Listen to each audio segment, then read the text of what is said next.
قرآني نبض حياتي، قرآني طهر ذاتي، قرآني عصمة أمري، قرآني طوق نجاتي. إن القرآن لنور يتفجر في جنباتي، يرفعني عند مليك الخلق لأعلى الدرجات. السلام علیکم ورحمۃ اللہ وبرکاتہ. بسم اللہ الرحمن الرحیم. الحمد للہ جلیل النعم باعث الہمم بالجود والکرم، والصلاة والسلام على رسول الأمم وعلى آله وصحبه ومن تبعهم بإحسان إلى يوم الدين. أما بعد، رب اشرح لي صدري ويسر لي أمري واحلل عقدة من لساني يفقه قولي. شروع کرتی ہوں اللہ کے نام سے جو بڑا مہربان نہایت رحم کرنے والا ہے. انشاءاللہ آج کے درس نمبر 29 میں سورۃ اللیل آیت نمبر 12 سے آیت نمبر 21 تک کی شرح اور ترجمہ سماعت فرمائیں گے. تو شروع کرتے ہیں.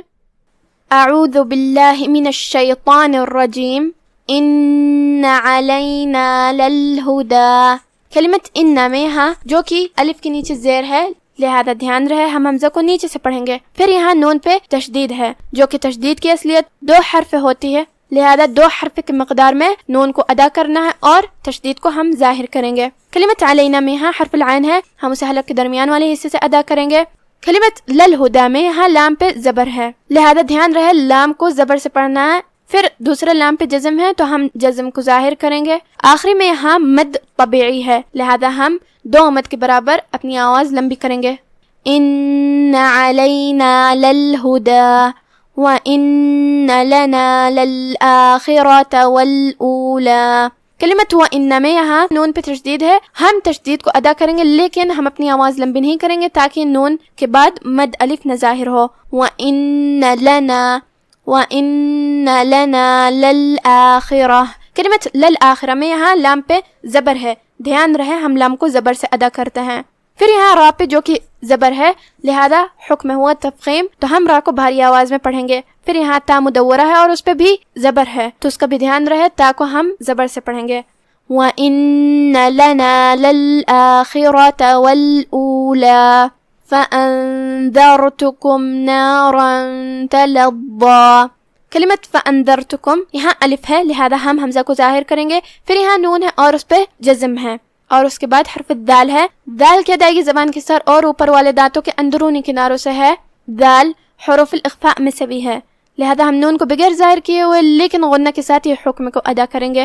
فَأَنذَرْتُكُمْ. پھر یہاں حرف الراء اور اس پہ جزم ہے. یہاں را کا حکم ہوا تفخیم کیونکہ اس سے پہلے والے حرف پہ مطلب دال پہ زبر ہے، لہذا ہم را کو بھاری آواز میں پڑھیں گے.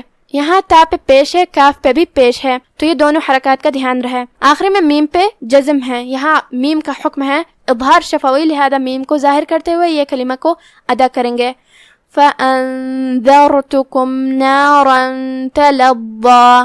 نَارًا تَلَظَّى یہاں را پہ تنوین زبر ہے، تنوین کی اصلیت اور اس کی ادائیگی نون ہوتی ہے تو گویا کہ یہاں نون ہے. پھر حرف تا ہے کلمت تلظى میں، لہذا ہم یہ تنوین کو بغیر ظاہر کیے ہوئے لیکن غنہ کے ساتھ یہ حکم کو ادا کریں گے. نارا تلظى. کلمت تلظى میں یہاں ضاد ہے اور اس پہ تشدید ہے، لہذا 2 حرف کی مقدار میں ضا کو پڑھنا ہے.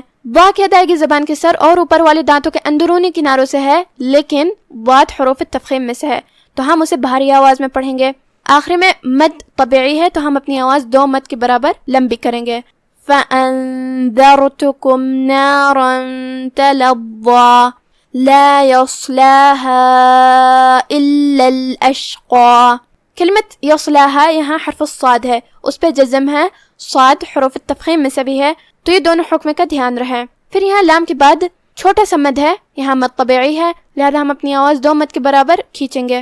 یہاں آخری میں الف پہ مد کا علامہ ہے تو یہاں مد جائز منفصل ہے. مد جائز منفصل کا معنی ہے مد پہلے کلمہ کے آخری میں ہو اور اس کی وجہ جو کہ حمزہ ہے دوسرے کلمہ کی شروعات میں آئے، تو ہم یہاں اپنی آواز 2 سے 4 مد کے برابر لمبی کریں گے. لا يصلاها إلا الأشقى. کلمت الا میں یہاں لام پہ جو کہ تشدید ہے تو ہم 2 حرف کی مقدار میں لام کو پڑھیں گے. کلمت الاشقا میں یہاں الف ہے لہذا دھیان رہے ہم حمزہ کو ظاہر کریں گے اور حمزہ کی ادائیگی حلق کے نیچے والے حصے سے ادا کریں گے. پھر یہاں حرف القاف ہے. قاف کی ادائیگی زبان کے جڑ اور تالو کے نرم حصے سے ہے. قاف حروف التفخیم میں سے بھی ہے تو ہم اسے بھاری آواز میں پڑھیں گے.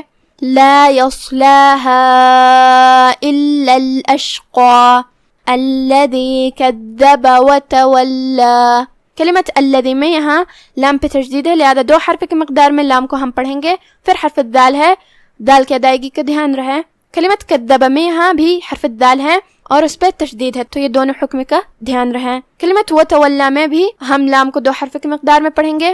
الذی کذب وتولی وَسَيُجَنَّبُهَا الْأَتْقَى. کلمت وَسَيُجَنَّبُهَا میں یہ سب حرکات کا اور تشدید کا بھی دھیان رہے. ہم سب کو برابر سے ادا کریں گے, کسی ایک کو کم نہیں کریں گے. وَسَيُجَنَّبُهَا. پھر یہاں کلمت الاتقى میں ہم حمزہ کو ظاہر کریں گے اور جو کہ یہاں قاف ہے لہذا اسے بھاری آواز میں پڑھنا ہے. وَسَيُجَنَّبُهَا الْأَتْقَى الذی یؤتی مالہ یتزکی. کلمت الذی کے آخری میں یا ہے اور کلمت یؤتی کی شروعات میں بھی یا ہے تو دھیان رہے ہم یہ دونوں یا کو ظاہر کرتے ہیں. الذی یؤتی. کلمت یؤتی میں یہاں حمزہ ہے, حمزہ کی ادائیگی حلق کے نیچے والے حصے سے ہے تو ہم اسے وہیں سے پڑھیں گے. کلمت مالہ یہاں لام پہ زبر ہے تو ہم لام کو زبر سے پڑھیں گے, پیٹ سے نہیں. پھر یہاں ہاں پہ یہ علامہ ہے, اس کا معنی ہے مد صلہ صغرا تو ہم 2 حرف کی مقدار میں اپنی آواز لمبی کریں گے. ما لہو یتزکا. کلمت یتزکا میں کاف پہ جو کہ تشدید ہے لہذا 2 حرف کی مقدار میں کاف کو ادا کرنا ہے. الذی یؤتی مالہ یتزکا وما لأحد عنده من نعمت تجزا. کلمت لأحد میں یہاں حرف الحا ہے, حا کی ادائیگی حلق کے درمیان والے حصے سے ہے. آخری میں دال ہے اور اس کے نیچے تنوین زیر ہے جو کہ تنوین کی اصلیت اور اس کی ادائیگی نون ہوتی ہے. پھر حرف العین ہے کلمت عندہ میں لہذا ہم یہ تنوین کو ظاہر کرتے ہوئے بغیر غنہ کے حکم کو ادا کریں گے. وما لأحد عنده.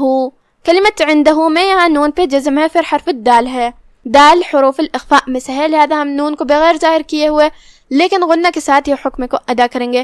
عندہ. پھر یہاں ہاں پہ یہ علامہ ہے, یہاں بھی مد صلہ صغرا ہے تو ہم 2 حرف کی مقدار میں اپنی آواز لمبی کریں گے. من نعمہ یہاں نون پہ جزم ہے. پھر حرف النون ہے کلمت نعمہ میں جو کہ نون حروف الادغام بغنہ میں سے ہے اور ادغام کا معنی ہے حرف کو حرف میں داخل کر دینا لہذا ہم یہ پہلے نون کو دوسرے نون میں داخل کر کے ایک ہی نون پڑھیں گے اور غنہ کے ساتھ اور تشدید کے ساتھ. من نعمت. دھیان رہے تشدید زیر کا ہے تو ہم نون کو زیر سے پڑھیں گے. پھر حرف العین ہے, عین کی ادائیگی حلق کے درمیان والی حصے سے ہے اور جو کہ اس پہ جزم ہے تو اس کا دھیان رہے. آخری میں یہاں تا مدورہ اور اس کے نیچے تنوین زیر ہے. پھر حرف التا ہے کلمت تجزا میں, تا حروف الاخفاء میں سے ہے تو ہم تنوین کو بغیر ظاہر کیے ہوئے لیکن غنہ کے ساتھ یہ حکم کو ادا کریں گے. نعمت تجزا. کلمت تجزا میں یہاں حرف الجیم ہے جو کہ جیم پہ جزم ہے تو یہاں حکم ہوا قلقلہ. قلقلہ کا معنی ہے حرف کو ہلانا لہذا ہم جیم کو ہلاتے ہوئے یہ کلمہ کو ادا کریں گے. قلقلہ کی اہمیت ہے کہ وہ حرف کو ظاہر کرتا ہے لہذا اس کا دھیان رہے. وَمَا لِأَحَدٍ عِنْدَهُ مِن نِعْمَةٍ تُجْزَى إِلَّا ابْتِغَاءَ وَجْهِ رَبِّهِ الْأَعْلَى. کلمت ابتغاء با ہے اور اس پہ جزم ہے تو یہاں با کا حکم ہوا قلقلہ لہذا با کو ہلاتے ہوئے یہ کلمہ کی ادائیگی کرنا ہے. یہاں حرف الغین ہے, غین حروف التفخیم میں سے ہے لہذا ہم غین کو بھاری آواز میں پڑھیں گے اور اس کے بعد جو کہ مد ہے تو مد کو بھی بھاری آواز سے ادا کرنا ہے کیونکہ مد الف اپنے پیچھے والے حرف کا حکم لیتا ہے وہ چاہے تفخیم ہو وہ چاہے ترقیق ہو. پھر یہاں آخری میں حمزہ ہے اور اس پہ زبر ہے لہذا ہم حمزہ کو زبر سے پڑھیں گے. إِلَّا ابْتِغَاءَ. کلمت وجہ میں یہاں بھی جیم پہ جزم ہے تو اس کا دھیان رہے ہم اسے ہلاتے ہوئے یہ کلمہ کو ادا کریں گے. آخری میں یہاں ہا کے نیچے زیر ہے, دھیان رہے ہم اپنی آواز لمبی نہیں کریں گے, ہا کو صرف زیر سے ادا کریں گے. وَجْهِ رَبِّهِ. کلمت ربہ میں یہاں را پہ زبر ہے لہذا را کا حکم ہے تفخیم تو ہم اسے بھاری آواز میں ادا کریں گے. پھر حرف البا اور اس پہ تشدید ہے تو 2 حرف کی مقدار میں با کو ادا کرنا ہے. آخری میں ہاں ہے اور اس کے نیچے زیر ہے, یہاں بھی ہم اپنی آواز لمبی نہیں کریں گے تاکہ مد یا نہ ظاہر ہو. کلمت الاعلی میں یہاں الف ہے، دھیان رہے حمزہ کی ادائیگی حلق کے نیچے والے حصے سے ہے. پھر حرف العین ہے، عین کی ادائیگی حلق کے درمیان والے حصے سے ہے. دونوں کی ادائیگی قریب سے ہے تو ہم دھیان رکھیں گے اور اسے صحیح سے ادا کریں گے. الاعلی الا ابتغاء وجه ربه الاعلی ولسوف يرضى. کلمت یرضا میں ہاں را پہ جزم ہے. را کا حکم ہے تفخیم کیونکہ اس سے پہلے والے حرف پہ مطلب یا پہ زبر ہے تو ہم را کو بھاری آواز میں پڑھیں گے. پھر حرف ضاد ہے. بات کی ادائیگی زبان کے کروٹ اور اوپر کے داڑھوں کے جڑ سے ہے. بات بھی حروف تفخیم میں سے ہے تو ہم را کو اور بات کو دونوں کو بھاری آواز میں ادا کریں گے. وَلَسَوْفَ يَرْضَى. اب آپ سورۃ اللیل کی تلاوت تجوید کے ساتھ سماعت فرمائیں.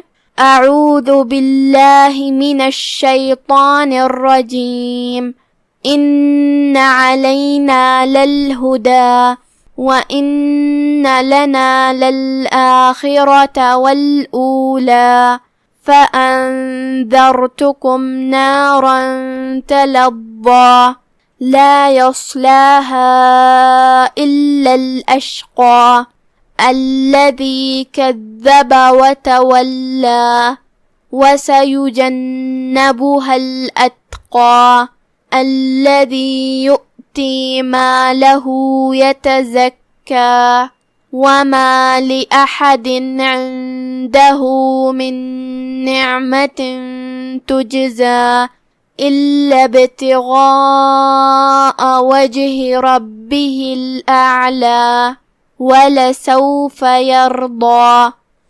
یقیناً راہ دکھا دینا ہمارا ذمہ ہے اور بے شک آخرت اور دنیا ہماری ہی ملکیت ہے. سو میں نے تم کو بھڑکتی آگ سے خبردار کر دیا ہے.